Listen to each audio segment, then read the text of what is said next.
नमस्कार, स्वागत है आपका मगरा न्यूज पर। तारीख आज हो गई है 9 जुलाई 2023, दिन है रविवार। हिंदी थी आज हो गई है सावन मास कृष्ण पक्ष की सप्तमी। आज की ताजा खबरों के इस अपडेट में बात करेंगे देश भर की तमाम बड़ी और काम की खबरों की, साथ ही सरकार की ओर से आज लिए गए कुछ महत्वपूर्ण फैसलों, जारी किए गए कुछ नए नियमों की। तो बुलेटिन की शुरुआत करते हैं पहली खबर से। तो रेल यात्रियों के लिए खुशखबरी देखिए, अब वंदे भारत एक्सप्रेस ट्रेन समेत इन ट्रेनों में किराए में मिलेगी 25% छूट। रेल से सफर करने वाले यात्रियों के लिए बड़ी खुशखबरी है। दरअसल रेल मंत्रालय ने ऐसी सभी ट्रेनों जिसमें एसी चेयर कार और एग्जीक्यूटिव कार के कोच यहाँ पर लगे हैं, उसके बेसिक किराए में अब 25% तक का डिस्काउंट देने का ऐलान किया। दरअसल मीडिया में चल रही खबरों के मुताबिक तत्काल प्रभाव से यात्रियों को इस छूट का फायदा मिलेगा।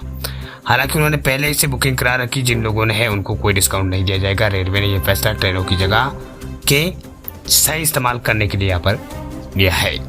वह रेल मंत्रालय के इस फैसले के बाद वंदे भारत एक्सप्रेस ट्रेन समेत सभी जो एसी कार ट्रेन है उनमें और एग्जीक्यूटिव जो क्लासेस का किराया है उसमें 25% जो किराया जो है कम कर दिया जाएगा। ये छूट जो है अनुभूति और वेस्टाडोम कोच सहित एसी बैठने वाली सुविधा वाली ट्रेनों में है, जिनमें एसी चेयर कार और एग्जीक्यूटिव जो क्लास जो है उसके ऊपर ये लागू होगी।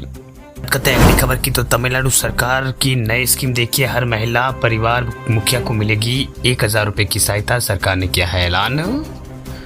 तमिलनाडु सरकार ने अपने चुनावी वादों को पूरा करने के लिए काम करना शुरू कर दिया है। चुनाव प्रचार के दौरान परिवार की महिला मुखिया को एक्स्ट्रा फाइनेंशियल हेल्प देने की बात कही गई थी। वह मुख्यमंत्री एम के स्टालिन ने इस योजना के सुझाव पर संबंधित अधिकारियों की बैठक यहाँ पर ली है। वही योजना के क्रियान्वयन के लिए पात्र महिला का क्या क्राइटेरिया होगा, इस पर बात हुई है। परिवार की महिला मुखिया को प्रत्येक महीने जो है 1000 रुपए की वित्तीय सहायता देने की बात इसमें कही गई है। दरअसल मुख्यमंत्री ने कहा है कि महिलाओं के लिए ये तमिलनाडु में लागू होने वाली सबसे बड़ी योजना है। इस योजना के लिए अब तक 1.5 करोड़ आवेदन आ चुके हैं। योजना के तहत करीब 1 करोड़ पात्र आवेदकों को सरकार की तरफ से वित्तीय मदद दी जाएगी। वह ऑनलाइन समीक्षा बैठक के दौरान योजना के नाम पर भी चर्चा हुई। सीएम स्टालिन ने कहा है कि हमारे यहाँ पर कैलेंगर का जन्म शताब्दी वर्ष है, ऐसे में वित्तीय सहायता योजना का नाम जो है कैलेंगनोर मेंगलेर उरमई थंगाई तिट्टम यहाँ पर रखा जाए। उन्होंने तमिल में ये यहाँ पर कहा है। वह योजना को 15 सितंबर तक लागू किया जाएगा। वही सरकार की तरफ से जारी बयान में कहा गया कि 21 साल से अधिक उम्र वाली महिलाएं जो है इस योजना के लिए आवेदन जो है वो कर सकती है। चलिए बात करते हैं अगली खबर की, तो अब सस्ता हो जाएगा सिनेमा हॉल का खाना, सरकार लेने जा रही है बड़ा फैसला।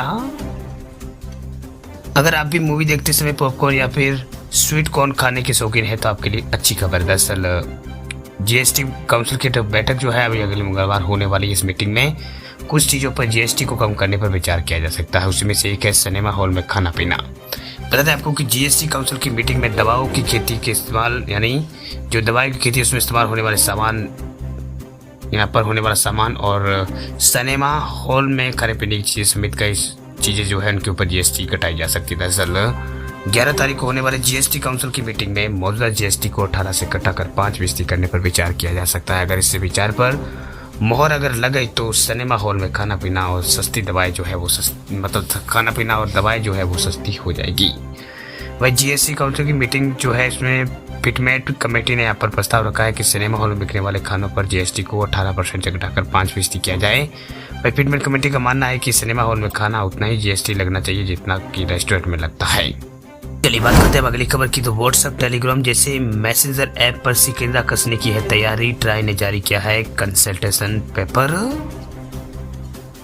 टेलीकॉम रेगुलेटर जो है ट्राई, उसने व्हाट्सएप और टेलीग्राम जैसे ओटीटी सर्विसेज ऐप के रेगुलेशन और यहाँ पर कंसल्टेशन के लिए यहाँ पर जो पेपर जो है वो जारी कर दिया है। इसके लिए पेपर जारी कर दिया है, वह रेगुलेशन के लिए नियम जारी कर दिए हैं।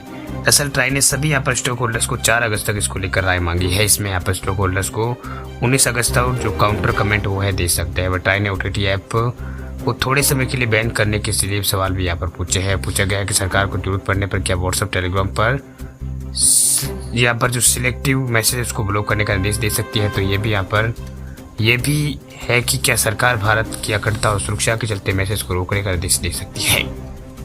असल मीडिया रिपोर्ट के अनुसार ट्राई का कहना है कि क्या इन ऐप्स के लिए किसी रेगुलेशन की आवश्यकता है और किस वर्ग के ओटीटी ऐप्स को किस दायरे में लाना चाहिए। इसके अलावा कंसल्टेशन में ओटीटी की परिभाषा और टेलीकॉम कंपनियों के लिए समान अवसर की मांग और मौजूदा इंटरनेशनल प्रेक्टिस के ऊपर भी गौर यहाँ पर किया जाना की संभावना है। चलिए बात करते हैं अब अगली खबर की। तो HDFC बैंक खाताधारकों के लिए बड़ी खबर देखिए। HDFC बैंक से लोन लेना हो जाएगा महंगा। बैंक ने ऑटो और पर्सनल लोन लेने वाले ग्राहकों की EMI बढ़ाने की है बात। दरअसल HDFC बैंक ने लोन की ब्याज दरों में बढ़ोतरी यहाँ पर कर दी है। दरअसल पुराने पर्सनल लोन और फ्लोटिंग रेट वाले ऑटो लोन की EMI जो है बढ़ गई। दरअसल HDFC बैंक की वेबसाइट के अनुसार नई दर जो है 7 तारीख से प्रभावी है।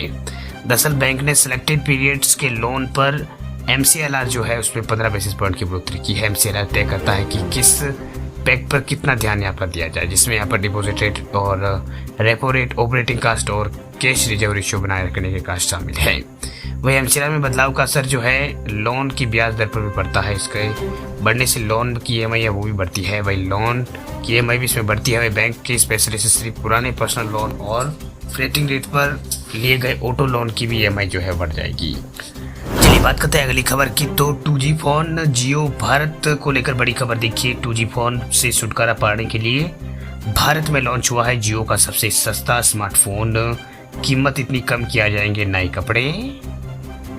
रिलायंस जियो ने 999 रुपये में जियो भारत 4G फोन लॉन्च किया है। ये फोन जो है 2 वेरिएंट में आता है। चुनिंदा लोकेशन पर खरीदने के लिए उपलब्ध है आपको। और जियो भारत मोबाइल प्लान इसमें यहाँ पर पेश किया। इसमें 123 रुपये में प्रति माह 500 MB दैनिक डेटा और अनलिमिटेड कॉल की सुविधा मिलती है। दरअसल रिलायंस जियो ने 999 रुपये की किफायती कीमतों पर जियो भारत नाम से एक बजट अनुकूल 4G स्मार्टफोन पेश किया है, या मतलब 4G फोन जो है वो पेश किया है।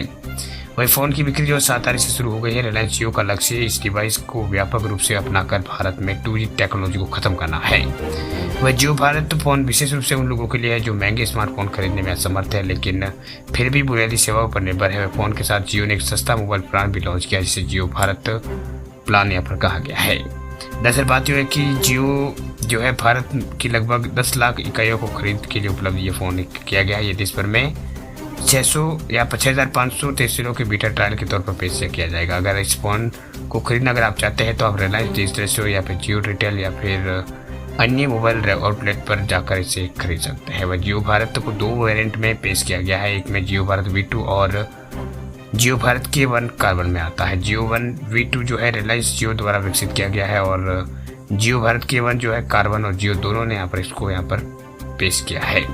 वह जियो भारत K1 है उसका निर्माण कार्बन ने किया है। इसके अलावा अन्य स्मार्टफोन कंपनियों के पास जियो द्वारा प्रदान किए गए जियो भारत प्लेटफॉर्म के उपयोग करके इसमें स्वयं के मोबाइल डिवाइस को बनाने का अवसर है। वह जियो भारत V2 की बात करें तो ये फ़ोन 2 रेशियो ब्लू और स्लो ब्लैक में उपलब्ध है। वह रियर कैमरा के साथ ये आता है। इसमें हेडफोन जैक भी आता है और उच्च गुणवत्ता वाली ध्वनि की गारंटी भी ये देता है। वह यूज 4G कनेक्शन का इसमें ले सकता है। इससे UPI भुगतान वो कर सकता है और जियो ऐप्स का उपयोग भी इसमें यहाँ पर कर सकता है।